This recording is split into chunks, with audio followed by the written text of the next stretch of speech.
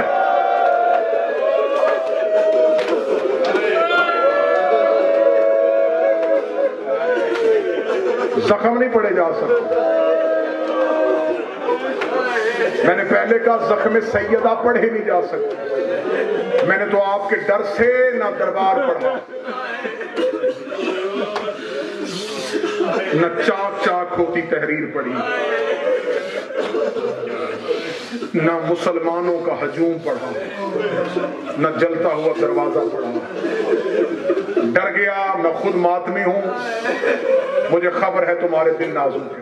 ایک سطر اور پردے کے ساتھ کہنے لگا مجھے یہی قسمیں جو میں نے کھائی ہیں انہی قسموں کے ساتھ اگلا جملہ تمہیں بتایا جاتا ہے صرف بی بی کا دروازہ گرا رکھو میرے سر پہ قرآن سیدو صرف دروازہ نہیں گرا مسلمان بیل سے لے کے زہرا کی چھت پہ چلے گئے انہوں نے صرف بطول کا دروازہ نہیں گرایا تھا انہوں نے بطول کا گھر گرا دیا زہرا کی گرتی ہوئی چھاتی بی بی نے تطہیر والی چادر کا پلو اٹھایا کبھی زینب کو چھپائے کبھی کلثوم کو چھپائے کبھی حسن کو چھپائے کبھی حسین کو چھپائے اپنے بچوں کو اپنی چادر میں لے کے زخمی پہلو زخمی بازو زخمی چہرہ لہو سے بھری ہوئی زہرا اپنے بچوں کو چھپایا تھا یا زینب نے ماں کا چہرہ دیکھا رو کے کہتی اماں تو بڑی زخمی ہے رو کری زینب مائیں بیٹیوں کو تربیت دیتی ہے آنکھیں کھول کے سیکھ لے جیسے آج میں نے تمہیں بچایا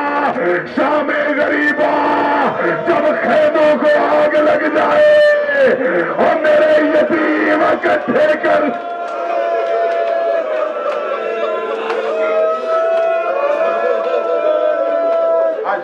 اللہ کائنات کی بیٹیوں کا احترام سکھانے والی زخمی ہو گئے بس بالکل قریب آخری دو جملے مستورات میں جنازہ اٹھے گا سیدہ میں اپنی ماں بہنوں سے اپیل کرتا ہوں سر کے بال کھول کے زہرا کو رونا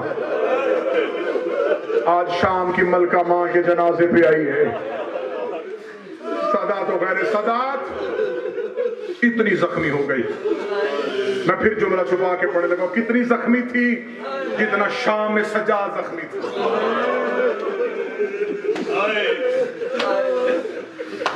جاؤ جا کے علماء سے پوچھ لینا کہ لاسم صاحب میرے بھائی ہیں تشریف فرمائیں علماء سے پوچھ لینا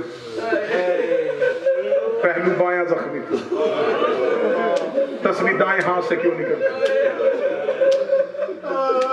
پہلو زخمی ہو تو ایک ہاتھ پہلو پہ آتا ہے نہ غلط پڑھوں مجھے غازی معاف نہ کرے دوسری انگلیوں پہ تلوار کی نیام کا زخم تھا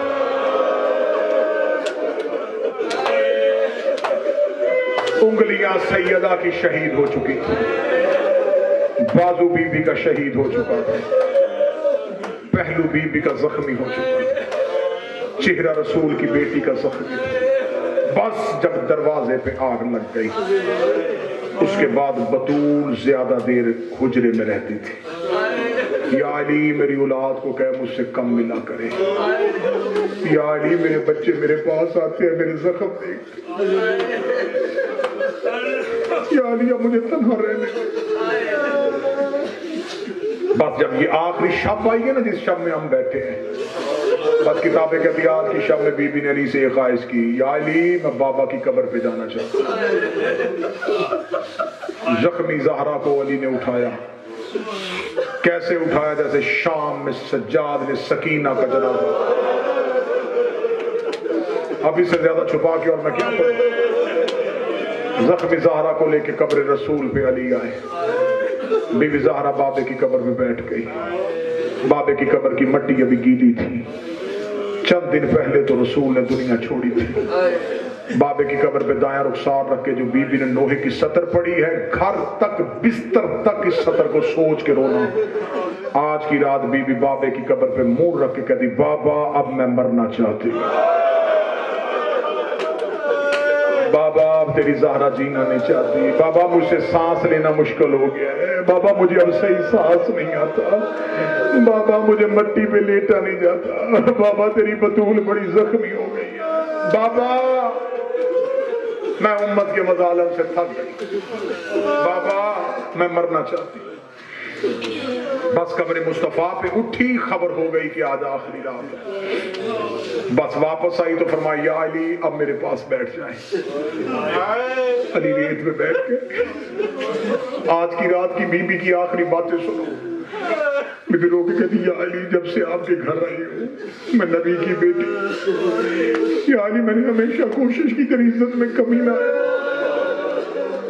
فرمایا بطول تو نے میری تائید کا حق ادا کیا بی بی رو کے کہتی میں محمد کی بیٹی معافی مانگتی ہوں، مجھے ایک چیز معاف کر دینا، چند دن ہو گئے ہیں میں تجھے ہاتھ اٹھا کے سلام نہیں کر سکتا، یا علی میری مجبوری ہے، میرا ہاتھ زخمی ہے۔ اچھا، جنہوں نے ہائے کہہ کے یہ جملہ سنا نا، ان کے لیے مجھے جملہ یاد آ گیا تو میں پڑھنے لگا ہوں۔ جب بی بی زخمی ہوئی تھی نا تو مولا حسن اور حسین قبر رسول پہ گئے تھے، جو ذاکرین بھی اکثر روایات میں پڑھتے ہیں، اپنے مضمون میں پڑھتے ہیں کہ شہزادے نانا کی قبر پہ گئے۔ علامہ مجلسی نے بہار میں مولا حسن کا نوحہ لکھا ہے، اس نوحے کی ایک سطر پڑھنے لگا ہوں۔ مولا حسن نے قبر زہرا پہ آ کے اپنا رخسار رکھ کے نوحے کی ایک شعر پڑھا تھا، اس شعر سے مدینے کی دیواریں کانپ گئی تھی۔ اب اللہ جانے یہ عزادار ماتمی کیسے جملہ برداشت کریں گے۔ مولا حسن نے قبر محمد میں منہ رکھے گا، نانا تیری عزت کی قسم ہے اب میری ماں سے نماز میں قنوت نہیں پڑھا جاتا، اب میری ماں کی نماز میں قنوت کے لیے ہاتھ نہیں اٹھتے۔ بی بی رو کے کہتی یا علی میری چند وصیتیں، 19 وصیتیں ہیں، پوری پڑھ نہیں سکتا، 2 یا 3 سنو۔ بی بی کہتی یا علی میری پہلی وصیت، یا علی میرے جنازے کا اعلان نہ کروانا، یا علی رات کی طریقی میں آدھی رات جب ڈھل جائے خاموشی سے میرا جنازہ اٹھا لینا، یا علی جن صحابہ کا میں نام لے رہی ہوں صرف انہیں اذن اور انہیں اجازت دینا، یہ میرے جنازے پہ آئیں لیکن میری تدفین میں یا علی تیرے سوا کوئی نہ ہو، یا علی مدینے کی گلیوں میں جب سناٹا ہو جائے تو رات کی طریقی میں میرا جنازہ اٹھانا۔ جب بی بی نے کہا نا یا علی میرے جنازے پہ کسی کو آنے نہ دینا، مولا امیر المومنین سسکیوں کے ساتھ روئے، رو کے کہتی بطول تیرے بابے سے وعدہ تھا کہ میں تلوار نہیں اٹھاؤں گا، وہ دیوار پہ لٹکی ہے علی کی وہ ذوالفقار جس نے عرب کے سورماؤں کے جگر کے خون کے ذائقے کو پیا ہے، اگر تیرے بابا سے وعدہ نہ ہوتا تو علی مدینے کی گلیوں کو لہو سے بھر دیتا، لیکن بطول اب تو مجھے جاتے ہوئے وصیت کر کے جا رہی ہے کہ میں ان کو جنازے سے روکوں، تو پھر بطول مجھے اتنا بھی اذن دے کہ تیرے جانے کے بعد علی تلوار نکال کے انہیں تیرے جنازے پہ آنے سے روکے۔ روکے دی نا یا علی میرے بعد لڑنا نہ، میرے بعد تلوار نہ اٹھانا، یا علی جب یہ سو جائیں گے خاموشی میں میرا جنازہ میرے گھر سے اٹھا کے لے جانا۔ علی کی آواز ہے بطول اگر کوئی جنازے پہ آئے تو روکنا کیسے ہے؟ بی بی روک گئی انہیں جنازے پہ آنے نہ دینا، مجھے ان سے بڑی نفرت ہو گئی ہے۔ یا علی دیکھے کہتے زہرا کیسی نفرت ہے؟ روک کہتی جب یہ گھر جلانے آئے تھے نا تو میری زینب دروازے سے دیکھ رہی تھی، میری زینب بڑی ڈر گئی ہے، یہ نہ ہو یہ میرے جنازے پہ آئے۔ میری زینب گلیوں میں رو رو کے گئے، اماں تیری زینب کس کے پیچھے چھپے؟ یا علی میرے جنازے میں، یا علی رات کی طریقی میں جنازہ اٹھا، یا علی میرے بعد کلابیہ خاندان میں شادی کرنا، اس بی بی کا نام میرے نام کے ساتھ ملتا ہوگا، یا علی اللہ اسے ایک بیٹا دے گا، اس کا نام عباس رکھنا، یا علی عباس دنیا میں آئے اس کی ہاتھ چوم کے کہنا زہرا سلام کہتی تھی، اس عباس سے کہنا تیری ماں فاطمہ اپنے زخمی ہاتھوں سے میرے لباس سی کے گئی ہے، یا علی میری جگیر میں میرے عباس کا حصہ رکھنا، یا علی وہ میری بیٹیوں کے پردوں کا نگران ہے۔ یہ وصیتیں کرتے کرتے آخری وصیت پڑھنے لگا ہوں، بی بی فاطمہ رو کے کہتی یا علی میرا جنازہ کھلی چارپائی پہ نہ اٹھانا، یا علی میرا بند تابوت بنانا، علی رو کے کہتے اٹھانا بھی آدھی رات کو ہے، اٹھانا بھی صرف اولاد کے ساتھ ہے، تو بند تابوت میں کیوں اٹھانا ہے؟ رو کے کہتی بے شک کسی امتی نے نہیں آنا، میرا حسن میرے جنازے پہ ہوگا، میرا حسین میرے جنازے پہ ہوگا، یا علی اگر تو نے جنازہ کھلی چارپائی پہ اٹھایا میرے بچوں کو پتہ چل جائے گا ماں کتنی زخمی تھی، میں بیٹوں سے زخم چھپاتی رہی۔ وصیت مکمل، آخری 2 منٹ بس۔ علی مسجد میں چلے گئے، حسنین قبر محمد پہ چلے گئے، فضا کی چیخ آئی، جبریل کے سر سے تاج اترا، حوروں نے جنت کے دروازے کھول دیے، علی منہ کے بل ریت پہ گر گئے، علی مسجد میں ایسے چلے جیسے اکبر کی لاش پہ حسین چلا، علی مسجد میں گرے، حسین نانا کی قبر پہ گرے، فضا دروازے پہ گر گئی، بطول دنیا چھوڑ کے چلی گئی، امیر المومنین گھر آئے، حجرے میں پڑا ہوا تھا بطول کا جنازہ، اب میں بیوی کی شہادت پڑھ رہا ہوں نا، چیخے مار کے رو رہے ہو، ہائے کہہ کے رو رہے ہو، جتنا اونچا چاہو رو رہے ہو، مجھے بیوی کی عزت کی قسم ہے۔ علی کہتے اس رات میرے بچے آستین دانتوں پہ لے کے روتے رہے ہیں۔ بطول کی کسی اولاد نے اونچی آواز میں بیان نہیں کیا، یہ اس لیے اونچا نہیں رو رہے تھے کہیں مدینے والوں کو پتہ نہ چل جائے کہ ہماری ماں دنیا سے چلی گئی ہے۔ علی کے بچے خاموشی سے روتے رہے، علی دروازے پہ قبضہ تلوار پہ ماتھا رکھ کے بیٹھے رہے۔ آدھی رات ڈھلنے کے قریب آئی، علی نے آسمان کو دیکھا، علی روتے روتے حجرے میں آئے، علی کے سر سے امامہ اترا ہوا تھا، علی کے چہرے پہ مدینے کی مسجد کی ریت تھی۔ علی کی آواز آئی حسن اٹھ، حسین اٹھ، ماں کا جنازہ اٹھا۔ علی نے اگلے 2 پائے اپنے کاندھوں پہ اٹھائے، پچھلا 1 پایا حسن نے پکڑا، 1 پایا حسین نے پکڑا، جنازے کے نیچے نیچے ایک مستور چلی۔ علی کی آواز آئی کون چل رہی ہے؟ آواز آئی بابا تیری زینب جنازے پہ آ رہی ہے۔ آواز آئی زینب گھر میں چلی جا، اور تیرا پردہ بچانے کے لیے علی نے بڑی قربانیاں دینی ہے۔ ادھر جنازہ چلتا ہوا صحن میں آیا، علی کی آواز آئی حسن ماں کا جنازہ واپس حجرے میں لے جا۔ جنازہ دوبارہ حجرے میں آیا، تھوڑی دیر بعد جنازہ پھر اٹھا، جنازہ پھر صحن میں آیا، علی کی آواز آئی جنازہ حجرے میں لے جا۔ اب جس بندے کے سینے میں گوشت ہے 7ویں مرتبہ جنازہ کاندھوں پہ آیا۔ حسن کی آواز آئی بابا جنازہ بازار میں کیوں نہیں لے کے جا رہا؟ علی کی آواز آئی حسن میرے ساتھ آ۔ علی دروازے پہ لے کے گئے، مدینے کے لوگ علی کی گلی میں ناچ ناچ کے کہہ رہے تھے تو نے ہمارے مردوں کو مارا، ہم نے تیری مستور۔